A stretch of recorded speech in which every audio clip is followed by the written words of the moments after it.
over that wall. Oh, that doo-doo, man. Someone like you that is high value, that, you know, they feel like they don't go through the same emotions that they go through. Yeah. That we all struggle with being low. We all struggle with insecurity. We all struggle with moments of, you know, low functioning or low frequency of, you know, wanting to be upset or angry or petty or whatever we define it. You know, the enemy attacks us all from every way. I heard you say, maybe I misunderstood it, but you said when you were dating. As if that was in the past tense.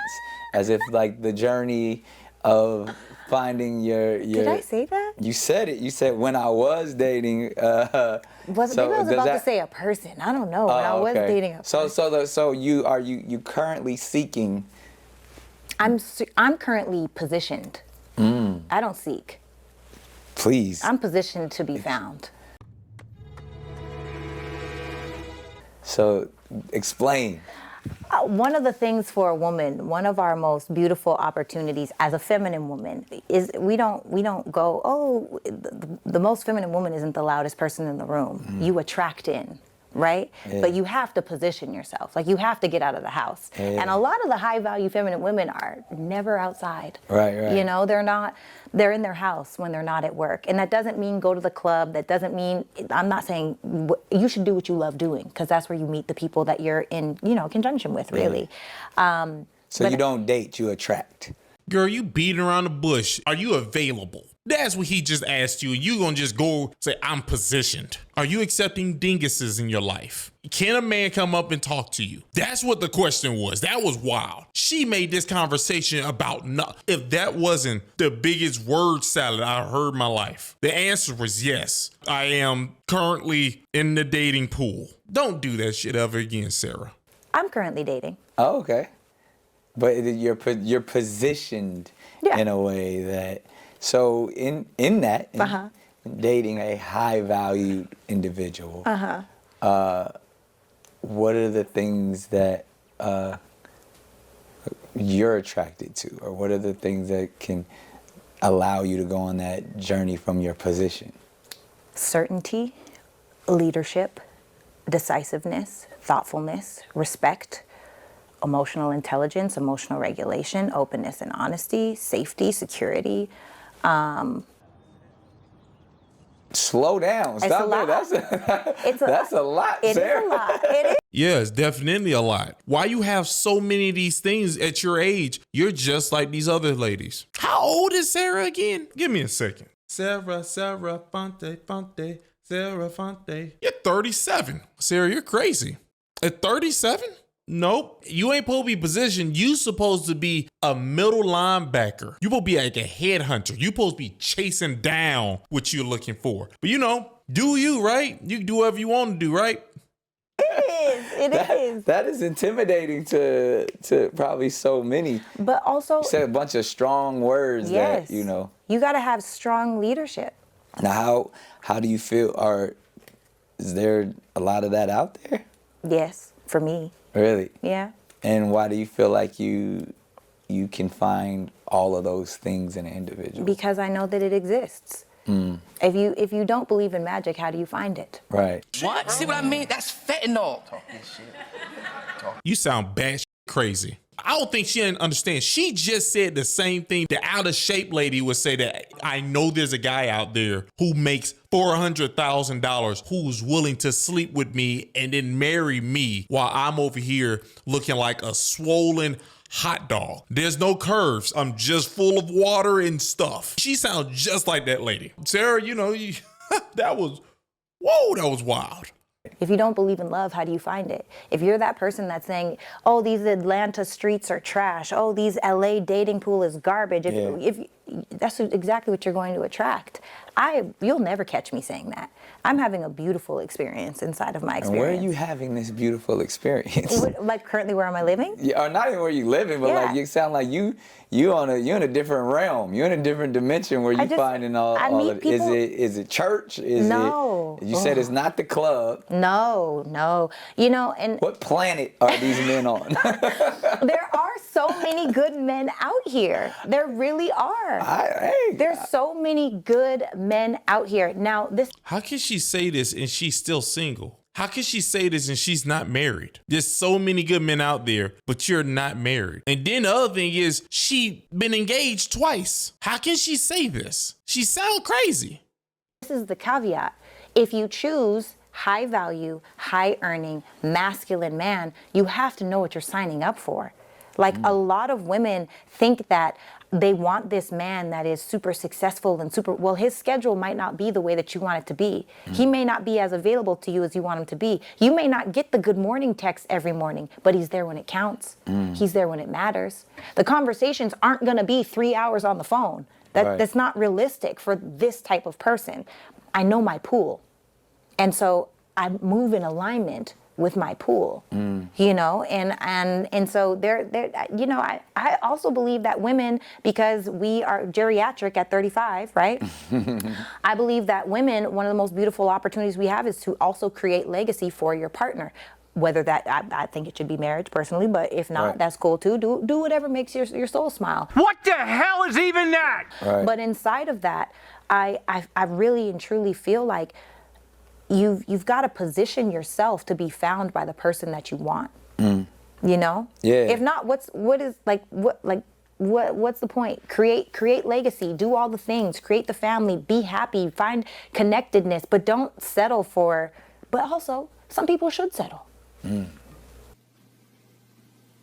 Some people should settle. Did you forget all that list, that big ass list you had, Sarah? You had so many things and you just said some people should settle. Sarah, are you one of those people that should be settling? I don't believe she thinks she is. That's insane. She's 37 or 38. I forgot the number already. She's in the high 30s and she has a big list. And she also want a guy who's rich, but she don't think she should be settling. I'm telling you, man, I'm not even that old and I'm starting to realize that I'm too old for this. I'm hitting the age where I'm starting to say, what's wrong with kids these days? Some people should settle. Some people should stay single. Some people, like everybody doesn't want somebody should settle. So you be like, so don't desire all that you want, just take whatever's given to you? No, I'm saying some people don't want to do the work, so you shouldn't expect someone that does do it. If you are settling for the version of yourself that you are, you deserve someone else that's settling for themselves. And you should be in that realm. High value masculine, high value feminine doesn't choose average because they don't have to. So you're saying that a lady who's 40, if she do a lot of things, she should be able to get all the things she wants. Even though her youth is one of the most important things that a guy want. She go all out on the things. At 40, she should get this extremely top guy. No, Sarah. That was cope. You're trying to make it sound better for yourself that you at 37 should still be able to get this guy that you want. But no, Sarah. No. Well, maybe you can. That's just the reality. And I'm not talking about an aesthetic, by the way. I'm talking about a beingness.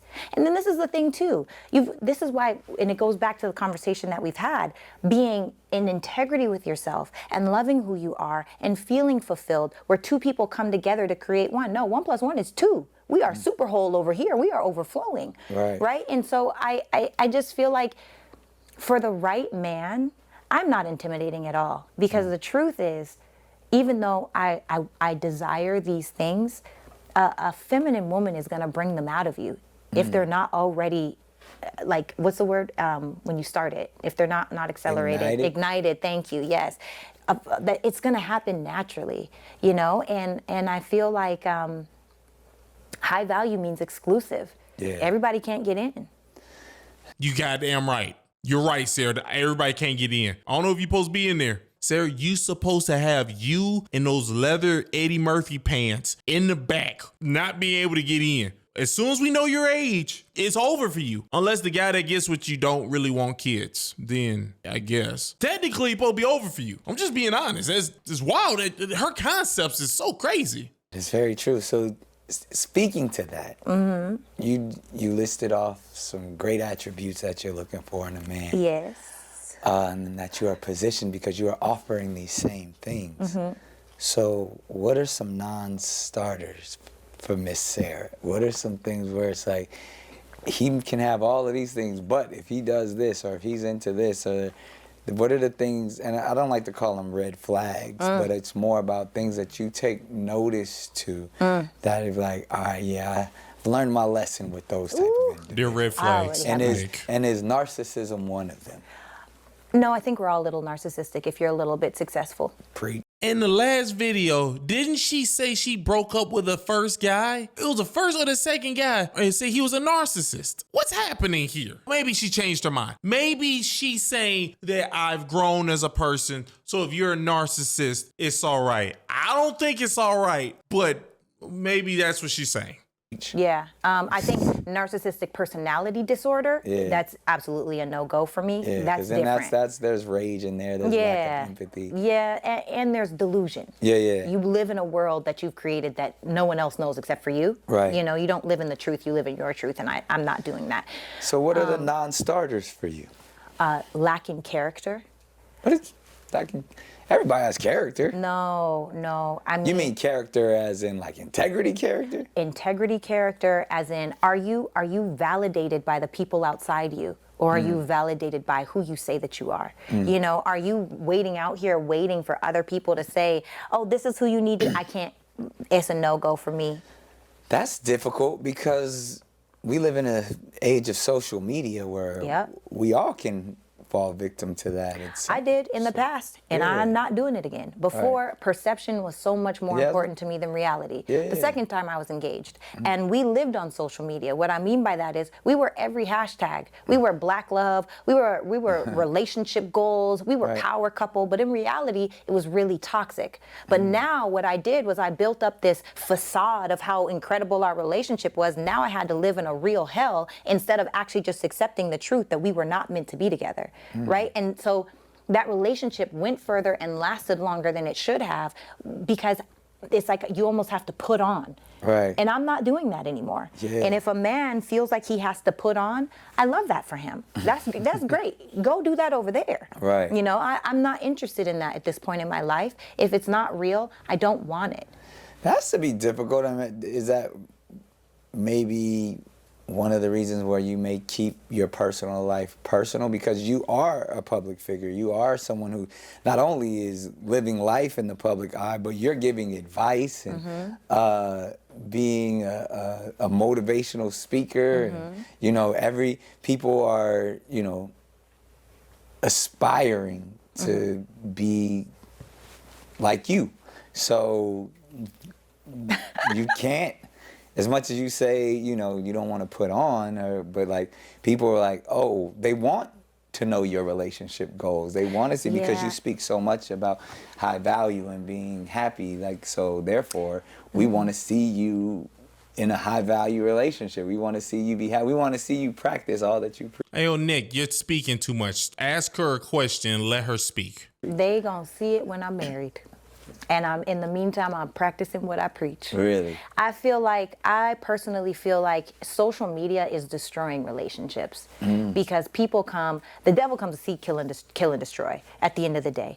And it's almost like you get tried even more when you post your significant other on social media. Both ways. Now your person gets tried because you posted them and people just want to, especially women. Women, we some different kind of creatures. Okay, First off, let's get one thing straight. Is social media bad for people? Sure, I'll give you that to a certain extent. Yeah, it's not even to a certain extent. Yeah, it's pretty bad. But if that person you're with, if social media is the thing that ruins them, something else is going to ruin them. That means that person don't have their demons on a leash. They're goddamn friends with their demons. As soon as they demons say, hey, yo, let's do this thing, they out in the club, baby. They doing whatever. Social media ruin people? Yeah. social media definitely ruined people who is going to get ruined by something else. But that's just my opinion, I guess. If you don't fix yourself mentally, or well, internally, if you don't fix yourself, something was gonna happen. Might have been social media, could have been crack. It was gonna be something. They're not gonna see your man and try to pop at him to see why you love it so much. They do, and to be completely transparent, you know, so. Funny story. I realized when I was 10 years old from an experience that I had a story that I created that said, if I let you in, you'll betray me. So at 10. So, okay, so let's rewind. Let's go back. It's therapy. I was a dirty kid, okay? Dirty, nasty, didn't shower every day. If there were roaches where I was from, we would have had them strictly because of me. Right. Like I said, my dad ruptured a disc in his back when I was 10. My mom was trying to make sure we weren't homeless while going to school, taking care of all us kids. So she would say, clean your room. Yeah. I'm not listening to them. I feel like I'm grown. I know what I'm doing. Right. So there was a girl in my school, and I'm going to call her Jane Doe. Yeah. And Jane Doe was the everything girl. Right. Jane Doe ran fast in track. She could play the guitar, the piano, and sing, and she was beautiful. Oh, wow. And she was nice. It's like you can't even hate this girl if you wanted to. Right, you know, right. like where'd she even get off getting all these blessings? Right. So Jane Doe would have parties like for her birthday where she would invite the whole class over, and we'd go to her house and everything had its perfect little place, right? Like literally everything. Her father was a police officer, her mom was a stay-at-home mom, and I was like, if I could just be like Jane, right, life would be amazing. Right. And so I asked her, I said, you know, I literally, 10-year-old me, I said, hey, I really want to be clean like you, but I don't know how. I would love for you to come over to my house to play, and maybe you could show me how to be clean like you. Wow. The next day, she came to my house. She didn't stay very long. And the next day when we went to school, she told everyone how dirty and nasty and disgusting I was. Oh, wow. And in that moment, I would have kicked her right in her chest. I would have took both my feet, planted in her chest. She would have been looking like a little boy for the rest of her life. They would never grew in. That would be me. I created a story that says, if I let you in, you'll betray me. Now, this is the thing about our stories. Most times they're on autopilot. They're subconscious. We don't even know that they're running, right? So Well, technically, your story is trauma. That's what it is. now I'm subconsciously seeking the partners, the friends, the experiences, the opportunities that say, if I let you in, you'll betray me. Right. So anytime actually out of my adult relationships, 4 of the men that I dated all slept with my best friend right after we broke up. Wow. That's a cycle. Why? 4 of them. You're really bad at picking friends. Deep diving in, Sarah. You picked some terrible friends. Oh, it's the same best friend? No, it was a different, no. I was about to say, you need to leave that hoe alone. Get her out your life. different best friend. But what I realized was I didn't have a standard for the women in my life. I didn't have a standard for the moral standard, the ethical standard. I didn't have a standard because I had to prove the story of if I let you in, you'll betray me. Right. So I'm choosing people that are going to do me dirty subconsciously, right? And so for me, when I post, and girls will pop at your man like no other. That's another reason why I feel like I don't want anyone that's on their first person that's done the work. I don't feel safe there. That's the danger zone. Tell me. Anybody that's on their first anything, it's like the guy that gets the baddie. I'm not a baddie, I'm slim. But let's use him as an example, right? What does that mean? You know the baddie, the like, ooh, she bad. You could be ooh, she bad. Nah. I'm slim. I'm a slim You could be slim and ooh, she bad. Can you? Yeah. That's the insecurity she has. She's insecure about her body. Leave us alone. Nah, you can't. I'm an individual that prefers a slim baddie. Like, So do I. I prefer a slim woman as well. But if you're not, I can make it do what it do, baby. He said it's an oxymoron. No. What about all the supermodels? They aren't baddies, they're supermodels. Okay. I would say, carry on. We going over here, but I believe a baddie one is how you present yourself. I received that. Yeah, but like it's just attributes of what we're talking. Do you say a baddie is how you present yourself? Nick. talking about. Like, I much rather prefer, you know, slim thick. Like, you got a little pop here, a little pop there, opposed to it's curvy everywhere. Like, I need... They be curvy. I see, that's a lot of work. That's a lot of work. I got to be at the office. That's a lot of work. If I'm going to get them 3 times in a day, I need somebody who's athletic. Jeez, back to this 3. I need you to run with me. Let's keep it moving. And they ain't running. They ain't running. They ain't going running again, nowhere. You are a baddie, but I hear what you're saying. I receive the affirmation. Yes. Thank you. Yes. But I'm saying for a man that gets that, you know, that girl. Yeah, for the first time. Yeah, the knife was good to him. You know? And I'm judgment-free zone. Do whatever works. Yeah. Like, hey, no shame in nobody's game. Right.